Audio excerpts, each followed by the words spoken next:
প্রত্যেক বছর মুসলমানরা বিভিন্ন প্রাণী কুরবানির পাশাপাশি গরুও কুরবানি করে থাকেন, কিন্তু এবছর পশ্চিমবাংলায় পরিবর্তনের পরে প্রশাসনের পক্ষ থেকে গরু কুরবানিতে বাধা দেওয়া হচ্ছে এবং বিভিন্ন জায়গায় পুলিশও বলছেন যে গরু কুরবানি করা যাবে না, এটা আইনত নিষেধ আছে।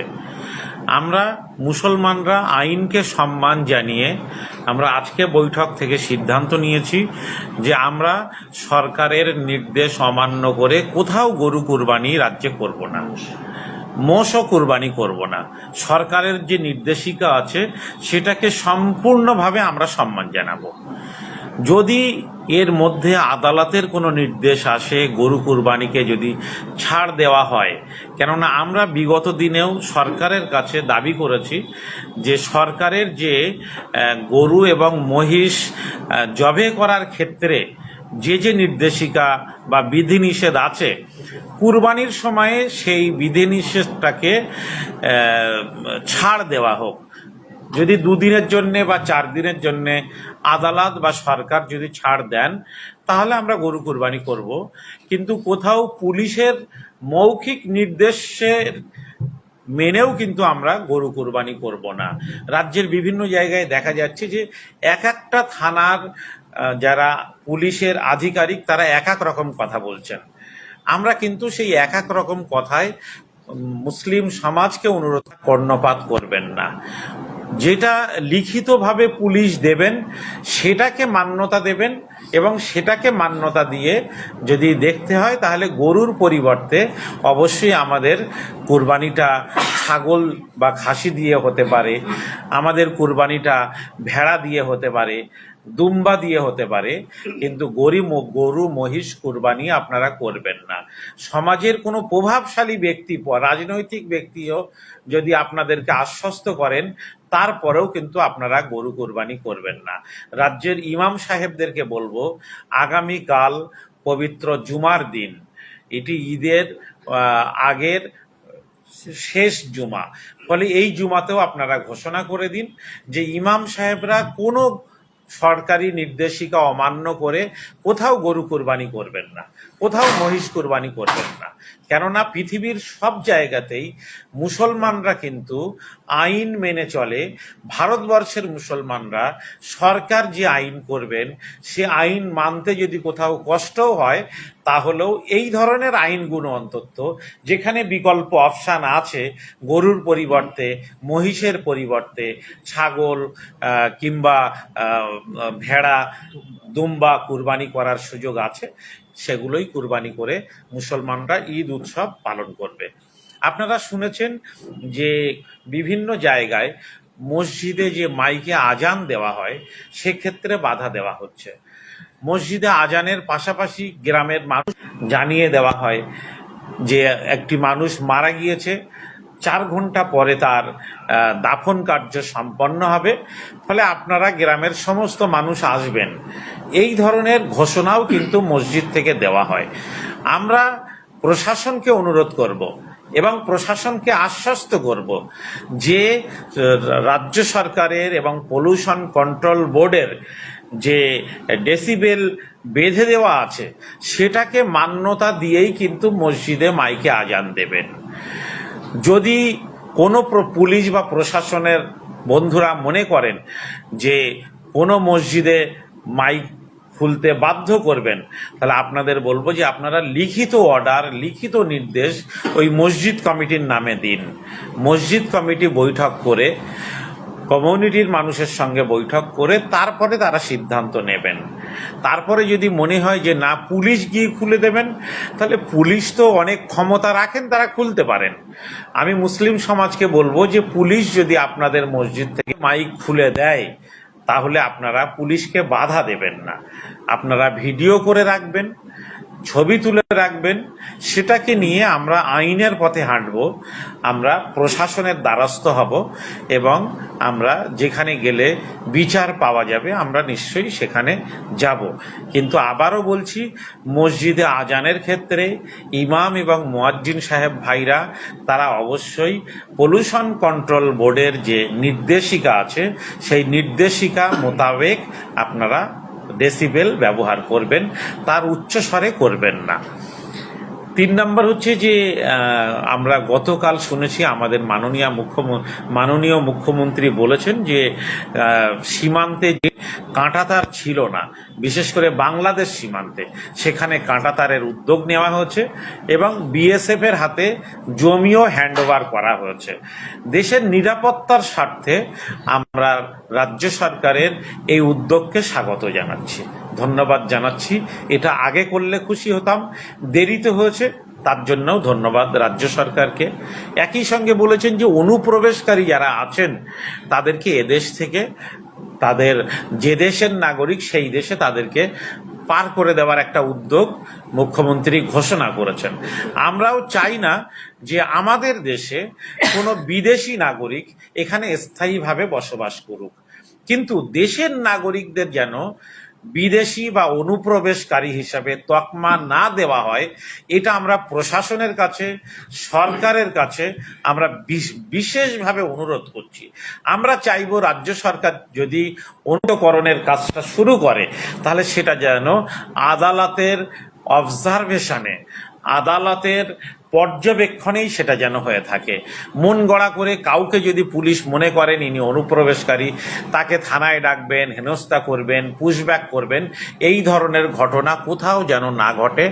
আমরা তার জন্যে সরকারের কাছে, প্রশাসনের কাছে, পুলিশের কাছেও আমরা কিন্তু অনুরোধ রাখছি, দাবি রাখছি। আপনারা জানেন যে বেসরকারি মাদ্রাসা নিয়ে অনেক কথা হচ্ছে। আমরা সেখানে আজকের আলোচনা থেকে সিদ্ধান্ত নিয়েছি এটা আপনাদের মাধ্যমে সমাজের সব স্তরের মানুষকে জানাতে, সরকার প্রশাসনকেও জানাতে যে বেসরকারি মাদ্রাসা মানেই কিন্তু বেআইনি মাদ্রাসা নয়। বেসরকারি মাদ্রাসা তৈরি করার অধিকার আমাদের ভারতবর্ষের সংবিধান দিয়েছে। ভারতবর্ষের সংবিধান প্রত্যেকটি ভাষাগত এবং ধর্মীয় সংখ্যালঘু মানুষের তাদের কৃষ্টি, কালচার, আচার আচরণকে তা প্রসার ঘটানোর জন্যে, তাদের নিজেদের পছন্দ মতো মনোমতো শিক্ষা প্রতিষ্ঠান গড়ার এবং পরিচালনা করার অধিকার বিধান দিয়েছে। সেই সংবিধানকে মান্যতা দিয়েই এদেশের মুসলমানরা বেসরকারি মাদ্রাসা নিজেদের উদ্যোগে, নিজেদের জমিতে তারা পরিচালনা করছে। এইগুলো অনুগ্রহ করে কেউ বেআইনি, অবৈধ বা অন্যান্য মিথ্যা তকমা দিয়ে ঘৃণার একটা পরিবেশ অনুগ্রহ করে আপনারা তৈরি করবেন না। বেসরকারি মাদ্রাসা মানেই অবৈধ মাদ্রাসা নয়। আজকের মিটিংয়ে আমাদের এগুলো সিদ্ধান্ত হয়েছে। আমরা আশা করছি যে সরকারে তারা নির্বাচিত হয়েছে, গণতান্ত্রিকভাবে তারা এখানে সরকার গঠন করেছেন। আমরা এই সরকারের কাজকামকে নিশ্চয়ই স্বাগত জানাবো, কিন্তু কাজকাম ক্ষেত্রে নিরীহ অসহায় মানুষের পেটে যেন লাথি না পড়ে, মানুষের অধিকার, সে অধিকারে যেন কোথাও ব্যাঘাত না ঘটে।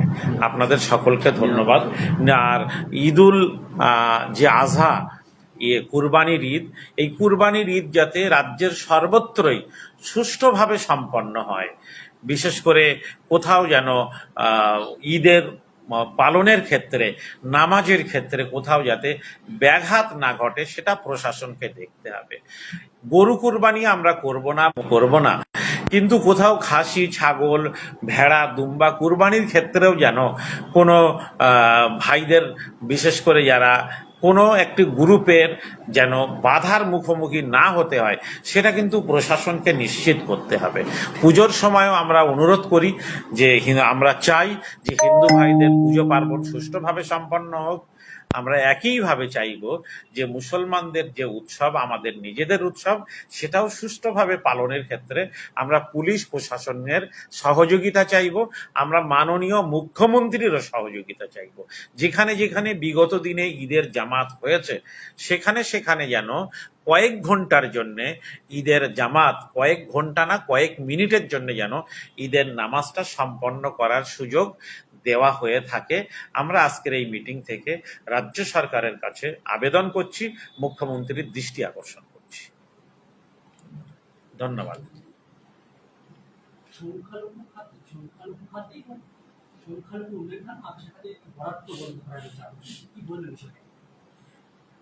শিক্ষার দেওয়ার দায়িত্ব সরকারের। সরকার সেই সুযোগগুলোই দিয়ে থাকেন। মাদ্রাসার গুলো আলাদা করে সুযোগ সুবিধা পান, বিষয়টা এরকম নয়। এই যে ধারণাটা আছে সেটা ভ্রান্ত ধারণা। মাদ্রাসার ছেলে মেয়েদের মিড ডে মিল সর্বশিক্ষা থেকে দেওয়া হয়, স্কুলের ছেলে মেয়েদের মিড ডে মিলটাও সর্বশিক্ষা থেকে দেওয়া হয়। এটা আলাদা করে কোনো বাড়তি সুযোগ নয়।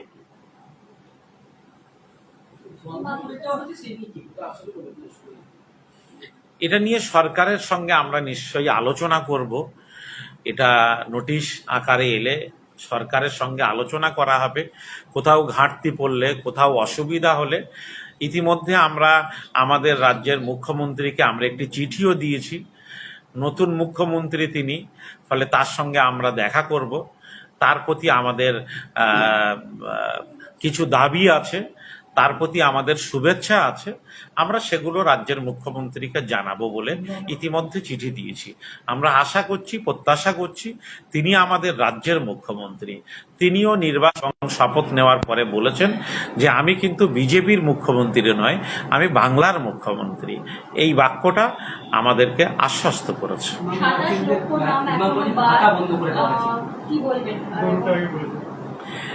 27 লক্ষ মানুষের নাম যেটা বাদ গিয়েছে ভোটার তালিকা থেকে, এই নিয়ে 27 লক্ষ মানুষই ট্রাইব্যুনালে আপিল করেছেন।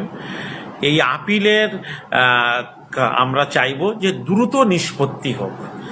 এই মানুষের ভাগ্য যেন ওইভাবে ঝুলে না থাকে, এদের যেন ওইভাবে হেনস্থার শিকার না হতে হয়। আমাদের নিয়ম অনুযায়ী যেভাবে মানুষকে লাইনে দাঁড়াতে বলা হয়েছিল, অ্যাডজুডিকেশনের পরে মানুষ লাইনে দাঁড়িয়েছেন। তারপরে এখন বলা হচ্ছে ট্রাইব্যুনালে যেতে, ট্রাইব্যুনালে যাওয়ার জন্য তৈরি করে তারা আপিলও করেছেন। দ্রুত বিচারটা সম্পন্ন হোক, বিচারের বাণী যেন নীরবে নিভৃতে না কাঁদে।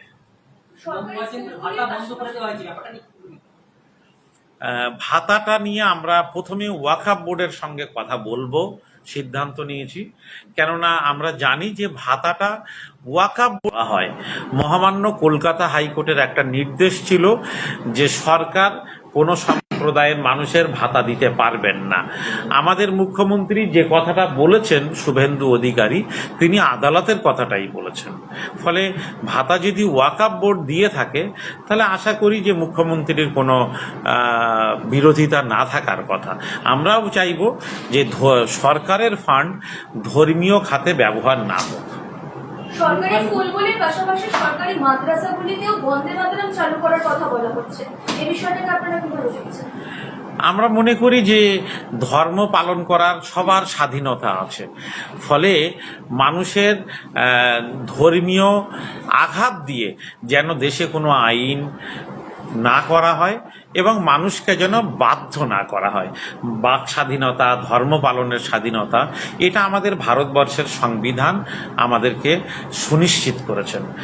সরকারের ঊর্ধ্বেও কিন্তু আমাদের মহামান্য সংবিধান আছে, মহামান্য আদালত আছে।